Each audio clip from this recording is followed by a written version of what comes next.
ተወዳጁ ተዋናይ ሚሊዮን ብርሃኔ ጩባው ሶስተኛ ልጁን ማግኘቱን በማህበራዊ ሚዲያ ላይ ይፋ አድርጓል። ከዚህ ጋር ተገናኝቶ ያስተላለፈው መልእክት አለ። መልእክቱን እንሰማለን። ሌላኛው ጉዳይ ግን ሚሊዮን ከተነሳ አይቀር የኋላ ታሪኩን ያልተነገሩ ምስጢሮችን ማንሳታችን አይቀርምና ዳሰስ እያደረግን አዳዲሶቹን የሚሊዮን ጉዳዮችን እንነግራችኋለን። ወደ 6 ሚሊዮን የሚጠጋ ገንዘብ ወደ አካውንታቸው የገባ ባልና ሚስቶች ተመካክረው ያደረጉት ነገር በማህበራዊ ሚዲያ ላይ መነጋገሪያ ሆኗል። ሁላችንም እንማማርበት ዘንድ ይህንንም አስገራሚ ታሪክ እናነሳለን። ሌላኛው ወደ እናንተ የምናደርሰው ጉዳይ በጣም አስገራሚ እንዲሁም አሳዛኝ የተባለ ታሪክ ነው። ባልና ሚስቶች ናቸው። ገና ሙሽሮች፣ አዲስ ሙሽሮች ከተጋቡ በኋላ ለአንድ ሳምንት ብቻ አብረው ቆይተው ሙሽራው ሙሽሪትን እጅግ ባልተጠበቀ ሁኔታ ህይወቷን እንደቀጠፈው ተነግሯል። የዚህ የገዳዩ ሙሽራ መጨረሻ ምን ሆነ? ከዚህ ጋር ተገናኝቶ ፖሊስ ያወጣው መግለጫ ምን ይመስላል? የቀጣይ እጣ ፋንታውስ እንዴት ነው? እችን ምስኪን የገዛ ባለቤቱን የገደለበት ዋነኛ ምክንያት ምንድነው ብለን እንማማርበት ዘንድ ታሪኩን እናደርሳችኋለን። ተወዳጇ ድምጻዊት አስቴር አወቀ በአዲስ ነገር መምጣቷን መገለጧን እየነገርኳችሁ ነበር ሰሞኑን በተለያዩ መረጃዎችና አሁን ታዲያ ከአዲሱ ነገር ጋር ተገናኝቶ የተለያዩ ቆፍጠን ያሉ አስተያየቶች ተቃውሞም ጭምር የሚመስሉ ሐሳቦች ሲሰነዘርባት ተመልክቻለሁና በአንድ በኩል አድናቂዎቿ ልዩ ልዩ ሐሳቦችን ይሰጣሉ፣ በሌላ በኩል ደግሞ እንዲህ አይነት ተቃውሞች ገጥሟታል። ለምን ይሆን እነዚህ ነገሮች የተነሱት የሚለውን እንመለከታለን። እነዚህንና ሌሎች ጉዳዮችን ይዘናል። እንደምን አላችሁ? የምንወዳችሁ የምናከብራችሁ የጎራ ስቱዲዮ ቤተሰቦች በተለያየ ዓለም ክፍል ሆናችሁ እንግዲህ እኛን ተቀዳሚ ምርጫ አድርጋችሁ ስለምትከታተሉ እናመሰግናለን። እንደምታውቁት ጎራ ስቱዲዮ ወቅታዊ፣ ማህበራዊ እንዲሁም አዝናኝና አስተማሪ የሆኑ ልዩ ልዩ ታሪኮችን እየዳሰሰ ነው የሚያቀርበው። ዛሬም ሰሞንኛ የተባሉትን እነዚህን አነጋጋሪ ክስተቶችን ወደ እናንተ እናደርሳለን። ጌታቸው በላይ ደግሞ የመሰናዶ አዘጋጅና አቅራቢ ሆኜ እስከመጨረሻው አብሬያችሁ ቆያለሁ። ለዚህ ቻናል ግን አዲስ የሆናችሁ ሰብስክራይብ አድርጉ። ሀሳብ አስተያየታችሁን ደግሞ ኮሜንት ላይ ጻፉልን። በቀጥታ ወደ ዝግጅቱ እንለፍ።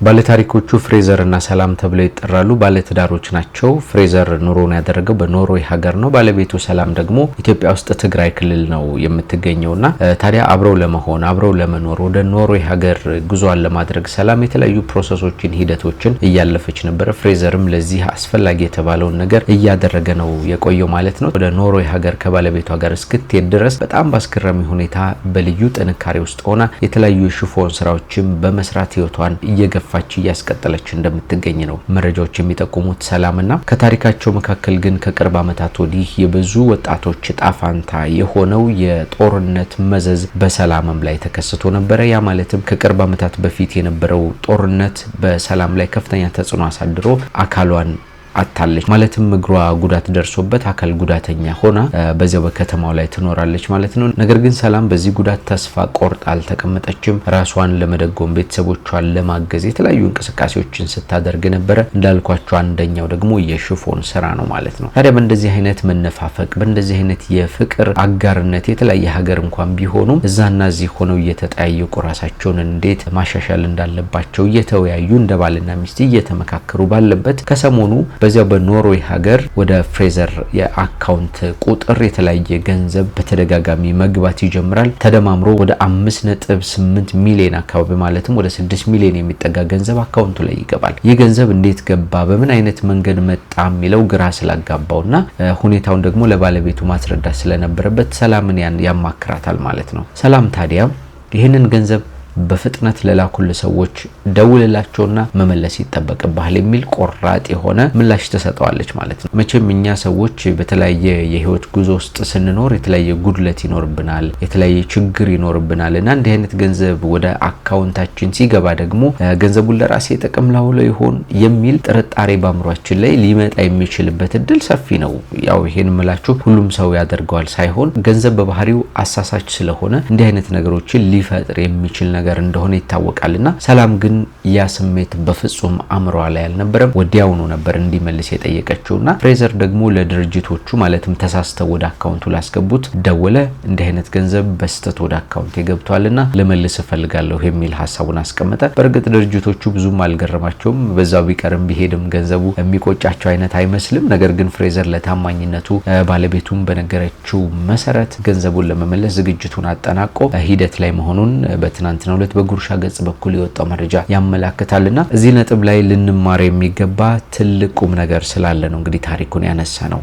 ሰዎች የሰዎችን ገንዘብ ለመውሰድ ሲሉ ህይወት በሚያጠፉበት በዚህ ዘመን በሚሰርቁበት ዘመን የተለያዩ ድሃዎችን የተለያዩ ምስኪኖችን በሚያስለቅሱበት ዘመን እንግዲህ እንደምታውቁት ገንዘብ ለማግኘት ሲባል የማይደረግ የወንጀል አይነት የለም በዚህ ዘመን ላይና እንዲህ በሚደረግበት ሰዓት በሰላማዊ መንገድ ወደ አካውንታቸው የገባውን ገንዘብ መመለስ ግን በጣም ትልቅ ቁም ነገር ሊመሰገን የሚገባ ትልቅ ስነ ምግባር ነው። በእርግጥ ቀደም ሲል እንዲህ ያለው ታሪክ ሀገራችን ላይ አዲስ ነገር አይደለም። ከገበሬው እስከ ከተማ ኗሪው የሰዎችን ገንዘብ እንዴት መመለስ እንዳለበት ሰዎች ገንዘባቸው ሲወድቅባቸው እንኳን መንገድ ላይ ወንድሜ ገንዘብ ጥለሃል እያሉ የሚያመላክቱባት ሀገር እንደመሆኗ ብዙ የሚያስገርም ነገር ላይሆን ይችላል። ወይም ደግሞ በእስልምናም በክርስትናም ጠንከር ያሉ አማኞች ያሉባት ሀገር እንደመሆኗ የሰዎችን ገንዘብ የሰዎችን ሐቂቃ እንዴት መመለስ እንዳለብን የሚያስረዳ የሃይማኖት መሰረት ስላለን እንዲህ አይነት ስነ ምግባር ያላቸው ሰዎች መፈጠራቸው ብዙ የማያስገርም ነገር ሊሆን ይችላል። ግን አሁንስ የመጣው ነገር ግን አሁንስ በዜጎቻችን ላይ በተለያዩ ሰዎች ላይ እየመጣ ያለው ስነ ምግባራዊ ነገር እንዲህ አይነቶቹን ሰዎች እንድናደንቅ እንድንወዳቸውና እንድናከብራቸው ያስገድደናል ማለት ነውና እነዚህም ባለትዳሮች በጣም ሊመሰገኑ ይገባል ተብሎ ብዙ ሰዎች መልእክቱን እየላኩት ተመልክቻለሁ። ቀደም ብዬ በመግቢያችን ላይ ያነሳሁት አንድ ነጥብ ነበረ። ተወዳጁ ተዋናይ ሚሊዮን ብርሃኔ ጩባው የሶስተኛ ልጅ አባት መሆኑን በማህበራዊ ሚዲያ ላይ ይፋ አድርጓል። ጩባው ይህንን አስመልክቶ አንድ መልእክት አስተላልፏል። እሱን እንነጋገርበታለን። ነገር ግን ሚሊዮን ብርሃኔ ከልጅነቱ ጀምሮ በስነ ምግባር ያደገ በጣም ጨዋና ተወዳጅ ልጅ፣ በሰፈሩም ከብዙ ወጣቶች ጋር ተግባቢ ወጣት እንደሆነ የተለያዩ የህይወት መንገዶቹ ያስረዳሉ። የተወለደው በአዲስ አበባ ከተማ ተክለ ሃይማኖት እየተባለ በሚጠራው መንደር ነው። ታላቅ ወንድሙ ማለትም ተወዳጁ ተዋናይ እጅግ በርካታ የፊልም ስራዎች ላይ ቲያትሮች ላይ ድንቅ የሚባል የትወና ብቃቱን ማሳየት የቻለው ታላቅ ወንድሙ የቤተሰቡ ትልቁ ልጅ ተስፉ ብርሃኔ የሱን ፈለግ ተከትሎ ነው ወደ ኪነ ጥበቡ ዓለም የገባው። እንዳልኳችሁ ተስፉ የቤተሰቡ ትልቅ ልጅ በመሆኑ ቀደም ብሎም ወደ ኪነ ጥበቡ የገባ ሰው በመሆኑ የሱን መንገድ እየተመለከተ እንደ ወንድሙ ታዋቂ ተዋናይ የመሆን ህልሙን የጀመረው ገና ታዳጊ ህፃን ልጅ በነበረበት ጊዜ ነበርና በተለያየ ቴሌቪዥን ስክሪን ላይ በተለያየ ቲያትር መድረክ ላይ ሲመለከት እንደ ወንድሜን የምተውንበት ጊዜ መቼ ነው እያለ በውስጡ ያመላለስ ነበርና ወደ ሰንበት ትምህርት ቤት ገባ። ሰንበት ትምህርት ቤት ላይ ደግሞ የተለያዩ የኪነ ጥበብ ስራዎች ይሰራሉ። እንደምታውቁት የድራማ ስራዎች ይኖራሉ፣ የመዝሙር ስራዎች ይኖራሉ፣ የግጥምና ስነ ጽሁፍ ስራዎች ይኖራሉ፣ ሌሎችም አይነት መንፈሳዊ የሆኑ የኪነ ጥበብ ስራዎች ይዘወተራሉና በዚህ መንገድ ሚሊዮን የትወና ስራውን እዚያ ነበር የጀመረው። ተስፉም ትወና የጀመረው እዚያው ሰንበት ትምህርት ቤት ውስጥ ነው፣ ተክለ ሃይማኖት ማለት ነው። ታዲያ የተለያዩ የሰንበት ትምህርት ቤት ተማሪዎች ወንድምህ እኮ አንተን የሚያስንቅ ተዋናይ ሊሆን ነው እያሉ መልእክት ይነግሩት ነበርና ተስፉ ደግሞ ወንድሙ በትምህርቱ ላይ እንዲጠነክር ሚሊዮን በጣም አሪፍ የትምህርት ሁኔታ ላይ ስለነበረ ያን ነገር እንዲጠፋበት ስለማይፈልግ ወደ ትወናው እንዲገባ በፍጹም አልፈለገም ነበርና እንዲያውም ኮርኮም ያደርገኝ ነበር እያለ በቀልድ መልክ ስለ ወንድሙ ይናገራል። እንዲህ እያለ ግን እሱም የወንድሙ ኩርኩም አላስቆመውም።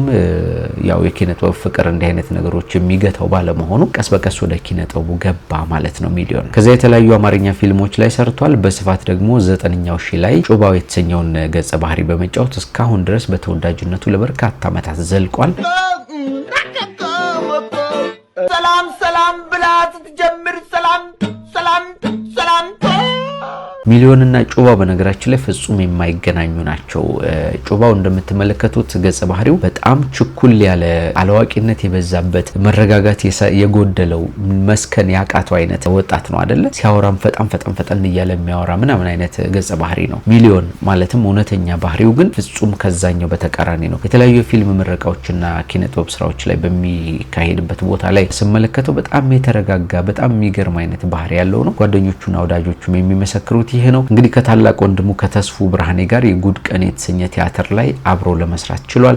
እሱ ቲያትር ላይ ብቻ ሳይሆን በሌሎችም የቲያትር መድረኮች ላይ መስራት ችሏል ማለት ነው።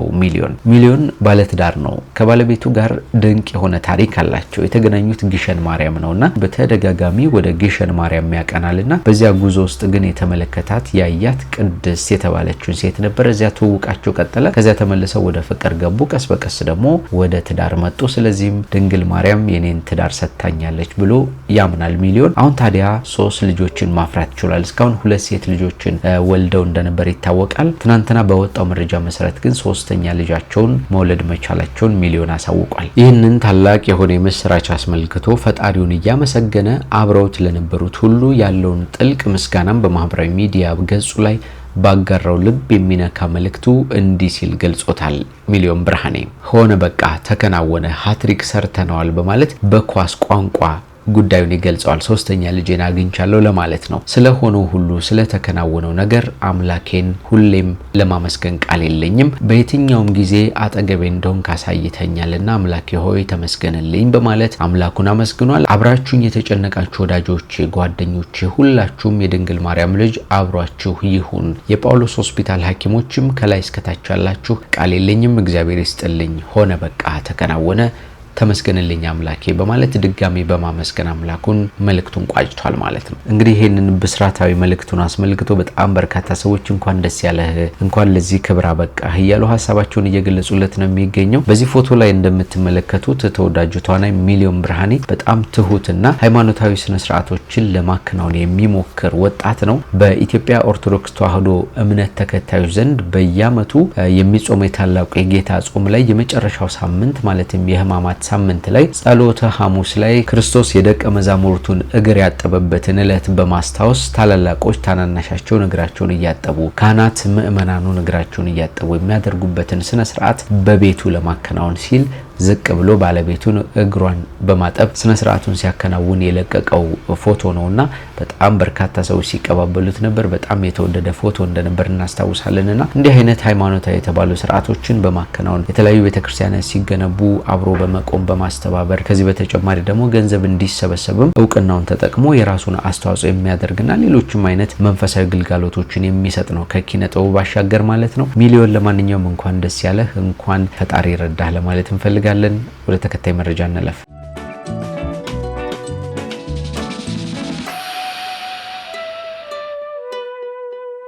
ፍቅራቸው ገና መጀመሩ እንጂ በፍጹም ያልተቋጨ ያላለቀ ያልተደመደመ ወደፊትም ደግሞ ረጅም ዓመታትን ረጅም ዘመናትን አብረው መቆየት የሚኖርባቸው የሚጠበቅባቸው ባለትዳሮች ላይ የተከሰተው ታሪክ በጣም ዘግናኝ በጣም አሳዛኝ ሆኖ ተመልክቻለሁኝና ትዳር ከመሰረቱ በኋላ ለአንድ ሳምንት ብቻ አብረው ቆይተው የሙሽሪት ህይወት ግን አልፎ ተገኝቷል። የሞተችው ደግሞ በገዛ ባለቤቷ በአዲሱ ሙሽራ መሆኑ በጣም የሚያሳዝን ያደርገዋል ማለት ነው ታሪኩን። እነዚህ ሰዎች እነማን ናቸው? በምን አይነት መንገድ ነበር ትዳራቸው የተመሰረተው? ነገርየውስ እንዴት ተከሰተ? ህይወቷን እንዴት ሊያልፍ ቻለ ሙሽሪት? ከዚያ በኋላ የገዳዩ ሙሽራ መጨረሻስ ምን ሆነ የሚለውን ደግሞ ዝርዝሩን ሁኔታ እንመልከት። አሁን እነዚህ ወጣቶች በትግራይ ክልል ጽርዓ ወንበርታ ወረዳ ሐይቅ መሳል ከተማ ነው ኑሯቸውን አድርገው ይህ አሳዛኝ ክስተትም በዚያው ከተማ ላይ እንደተከሰተ መረጃዎች የሚጠቁሙት። ይህ ሆኖ ደግሞ ሰኔ 25 ቀን 2018 ዓ.ም ነበረ ከሰሞኑ ማለት ነው የገዛ ባለቤቱን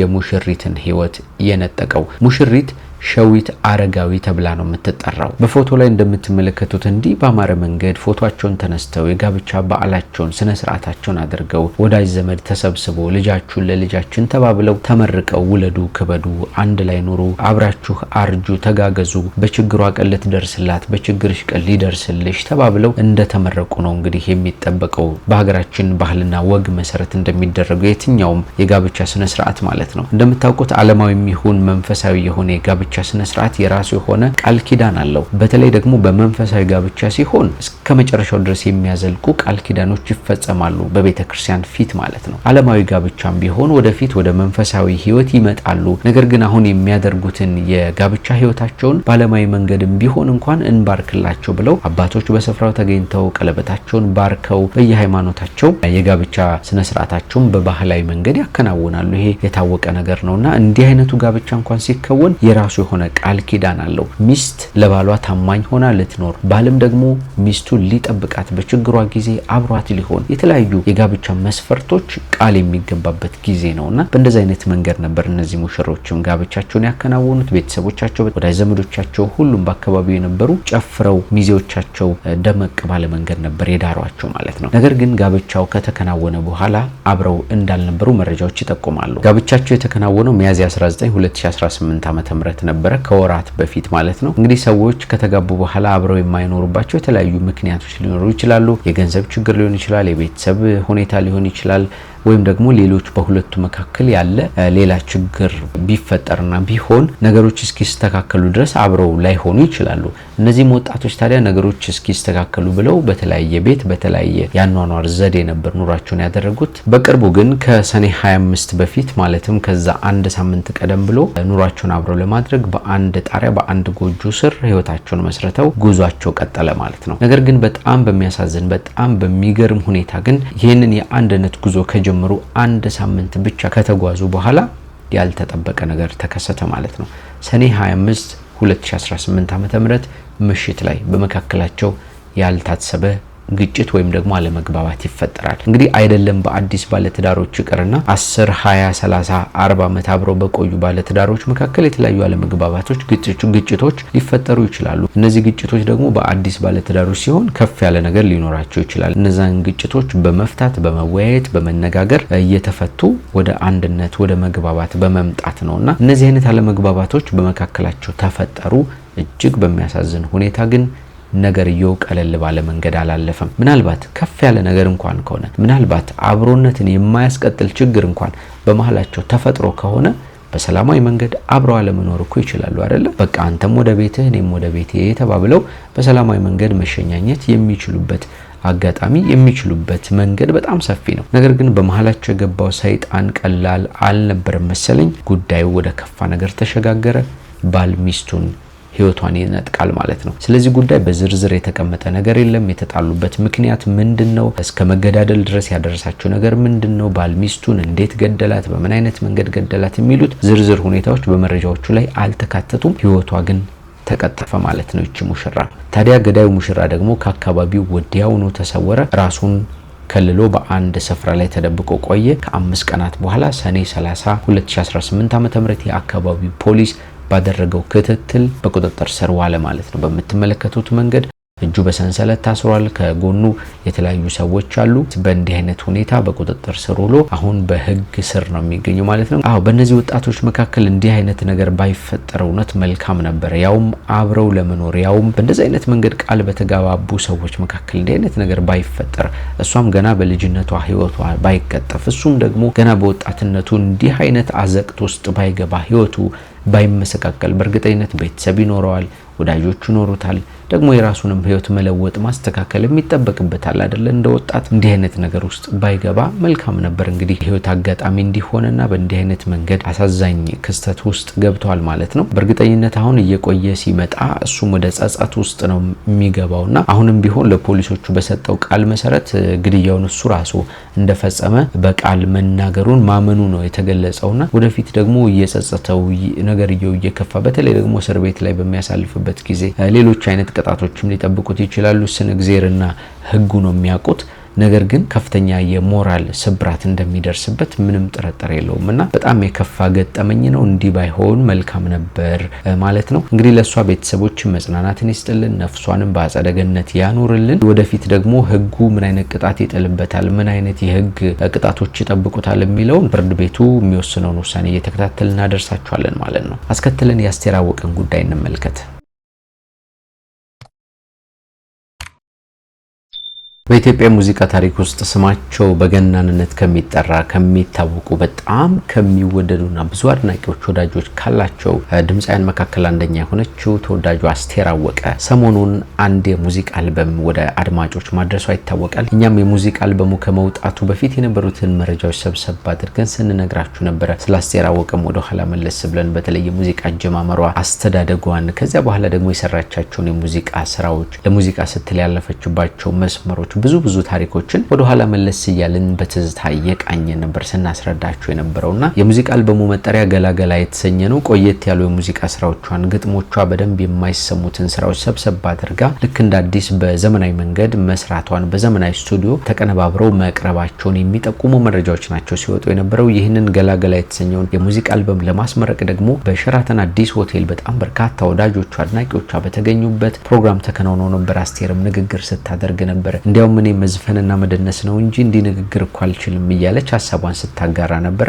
በጣም ብዙ ሰዎች ተደስተው እያጨበጨቡ ሀሳባቸውን ሲገልጹላት እያየን ነበር፣ ፍቅራቸውን ሲያሳዩት ማለት ነውና አልበሙ በእንደዚህ አይነት መንገድ ተመረቀ። የአልበም ቅምሻም ተደረገ። ወዲያውኑ ግን በአስቴር አወቀ ዩቲዩብ ቻናል ላይ ተጫነ ማለት ነው የአልበሙ ስራዎች። የሙዚቃ አልበሙ መለቀቁን አስመልክቶ አድናቂዎቿ ቢደሰቱም ወዳጆቿ ከፍተኛ የሆነ ስሜታቸውን ቢገልጹም በዚያው ልክ ግን ከባድ የተባሉ ሀሳብና አስተያየቶች ሲሰነዘሩባት ተመልክተናል። በአስቴር ላይ እንግዲህ በጣም ከፍተኛ ትችት ከተሰነዘረባቸው ስራዎች መካከል የሰርጌ ትዝታ የተሰኘው ሙዚቃ ይገኝበታል። ይህ ሙዚቃ ለአስቴር አወቀ ትልቅ የሆነ ማስተርፒስ የሚባል ስራ ነው እያሉ አድናቂዎቿ ሲመሰክሩ ሰምተናል። እንግዲህ ይህ ሙዚቃ የተቀረጸው በ1989 ወይም ደግሞ 90 አካባቢ እንደሆነ ነው መረጃዎች የሚጠቁሙት። ሙዚቃው ከተለቀቀ በኋላ በጣም በርካታ ትዝታዎች ወደ ኋላ የሚመልሱ የሰርግ ጊዜ ትዝታዎችን የሚያወድሱ ልዩ የሆኑ ሀሳቦች የተንጸባረቁበት ነፍሱን ይማረውና በታላቁ የሙዚቃ ግጥም ደራሲ በያየ ሂራድ አላምራው እንደተሰራ ነው እነዚሁ መረጃዎች የሚጠቁሙት። ዛሬ ታዲያ እንደ አዲስ ተሰርቶ በዘመናዊ መንገድ ተቀነባብሮ በአዲስ መልክ ወደ አድማጮች መምጣቱና በአልበሙ ተካቶ መምጣቱ ብዙ ሰዎችን እያነጋገረ ይገኛል። ያነጋገረበት ምክንያት ደግሞ ቅንብሩ ፍጹም የሙዚቃውን የበላይነት ፍጹም የሙዚቃውን ተወዳጅነት አጥፍቶታል የሚል ሐሳባቸውን ያቀርቡ ሰዎችን እያየን ነው። የኢትዮጵያን ሰርቪስ ሚዲያ ሐሳብ እንደሚገልጸውና እንደሚያመላክተው ከሆነ ቴክኖሎጂ እንደዛሬው ባረቀቀበት በዚያ ዘመን እንኳን ዘፈኑ ሲጀመር በችርስ ከሚጋጭ ብርጭቆ የሚወጣ ድምጽ ከሳቅና ሁካታ ጋር ተዳምሮ የተሰራው ሳውንድ ኢፌክት አድማጩን የፌሽታ ስሜት ውስጥ የሚከት ነበር በማለት ሐሳቡን ይገልጻል። ይሄው መረጃ ከነዚያ ደስተኛ ሰዎች ሳቅ ጋር አብሮ አጃቢነት የሚወጣው ሳክስፎን ደግሞ ለሙዚቃው ልዩ የሆነ ውስጣዊ ውበትን እንደሰጠውም ያመላክታል። ይህ ዘፈን ያላገባ ሁሉ የሚወዛወዝበት ትዝታና ቫይቡ ዘመናዊ ሽሬ እንዲሆን ያደረገው በትናንቱም በዛሬውም ትውልድ ሁሉ የሚወደድ የትዝታችን አንድ አካል ነበር ይላል። ዘፈኑ በራሱ የሚያወራው የሰርግ ትዝታ ሆኖ ሳለ አሁን ግን ትዝታ አልባ ችክችካ ብቻ ሆኖ መጥቷል፣ ደስ የማይል ሆኖ ተመልክተናል በማለት አስተያየታቸውን የሰጡ ሰዎችን እያየን ነው። እንግዲህ የሙዚቃ ስራዎች ከግጥማቸው ከዜማቸው ባሻገር በጣም ከፍ እንዲሉና ተወዳጅ እንዲሆኑ ከሚያደርጓቸው ነገሮች መካከል ቅንብራቸው ነው እንደምታውቁትና የሚገቡት የሙዚቃ መሳሪያዎች ዜማውን የሚያጅቡበት መንገድ ከዚያ ውጪ የተለያዩ ፈጠራዎች ምናምን ታከለውበት ነው ተወዳጅ እንዲሆን የሚያደርጉትና የአስቴር አወቀ ይህ ተወዳጅ ሙዚቃ ደግሞ አሁን ጥሩ ባልሆነ መንገድ በመቀነባበሩ አልወደድነውም፣ ደስ የማይል ነገር ሆኗል በማለት ሐሳባቸውን የሰጡ ሰዎችን እያየን ነው ማለት ነው በስፋት። እንዲያውም የኢትዮጵያን ሰርቪስ ሚዲያ መረጃ እንደሚጠቁመው ከሆነ የዚህ ሙዚቃ የግጥም ደራሲ ያየ ሂራድ አላምራው በህይወት ኖሮ ቢሆን አስቴር ወርቁን በመዳብ ለወጠችው ብሎ በሰቀዘ ነበር በማለት ሐሳባቸውን አስቀምጠውበታል በዚህ ሚዲያ ላይ። እናንተ አዲሱን የአስቴር አልበም ተመልክታችሁት በተለይ ደግሞ ይህ የሰርጌ ትዝታ የተሰኘውን ሙዚቃ ሰምታችሁት ከሆነ በምን አይነት መንገድ ተመለከታችሁት? ምን አይነት ስሜት ተሰማችሁ? ሐሳባችሁን ልታስቀምጡልን ትችላላችሁ። ስለዚህ የአስቴር ጉዳይ በእነዚህ አይነት አከራካሪ ነጥብ በማህበራዊ ሚዲያ ላይ እየተነሳ እየተወሳ እንደቀጠለ ነው። በነገራችን ላይ የኪነ ጥበብ ስራ በተለይ ሙዚቃ፣ ግጥም፣ ስነ ጽሁፍ፣ ፊልም፣ ሌሎችም አይነት የኪነ ጥበብ ስራዎች በጣም ከፍተኛ የሆነ አስተያየት ይሰጥባቸዋል። ምክንያቱም የፈለገውን ያክል ቆንጆ ስራ ብትሰሩ የፈለገውን ያክል ከፍ ያለ ጣሪያ ላይ ብትደርሱ ከመተቸት ወደ ኋላ አይልም። ይህ የኪነ ጥበብ ባህሪ ነው። ይህን ስላችሁ አስቴር አወቀ የሰራችው ስራ ጥሩ ነው አይደለም፣ መተቸት አለበት የለበትም የሚለውን ለማንሳት ፈልጌ ሳይሆን በምንም አይነት መንገድ ቢሆን ግን አስተያየት አስፈላጊ ነገር ነው እና ደግሞ ጠቃሚም ነገር ነው ለማለት ነውና ለማንኛውም የአስቴርን ሙዚቃ እናንተ ግን በምን አይነት መንገድ ተመለከታችሁት? እኔ ሙዚቃ ባለሙያ አይደለሁም። የተሰጡትን ሐሳቦች ብቻ ነው ያቀረብኩት። የሙዚቃ ባለሙያዎች እናንተ ደግሞ እንደ ተመልካች የተመለከታችሁትን ያያችሁትን ነገር የወደዳችኋቸውንም ደግሞ ያልወደዳችኋቸውንም ነገሮች ማስቀመጥ ትችላላችሁ በኮሜንት ላይ። በጣም እንወዳችኋለን። በተለያየ ዓለም ክፍል ሆናችሁ እኛን ተቀዳሚ ምርጫ አድርጋችሁ የምትከታተሉን ውድና የተከበራችሁ ጎራ ስቱዲዮ ቤተሰቦች እንደምታውቁት ቻናላችን ወቅታዊ፣ ማህበራዊ እንዲሁም አዝናኝና አስተማሪ የሆኑ ልዩ ልዩ ታሪኮች ይቀርቡበታል። ዛሬም ሰሞንኛ የተባሉትን አነጋጋሪ ክስተቶች በእንዲህ አይነት መንገድ አነሳን ማለት ነው። ጌታቸው በላይ ደግሞ የመሰናዶ አዘጋጅና አቅራቢ ሆኜ እንዲያብራችሁ ቆይታ አድርጌያለሁ። እዚህ ቻናል ግን አዲስ ሆናችሁ ሰብስክራይብ አድርጉን። ሐሳብ አስተያየታችሁንም በኮሜንት ላይ ጻፉልን። ቪዲዮንም ላይክ አድርጉ። ለወዳጅ ለጓደኞቻችሁ ይጠቅማችኋል ብላችሁ ለምታስቧቸው በሙሉ ደግሞ ሼር ማድረግም ትችላላችሁ። በሚቀጥለው እንገናኛለን። ሰላም ሁኑልን።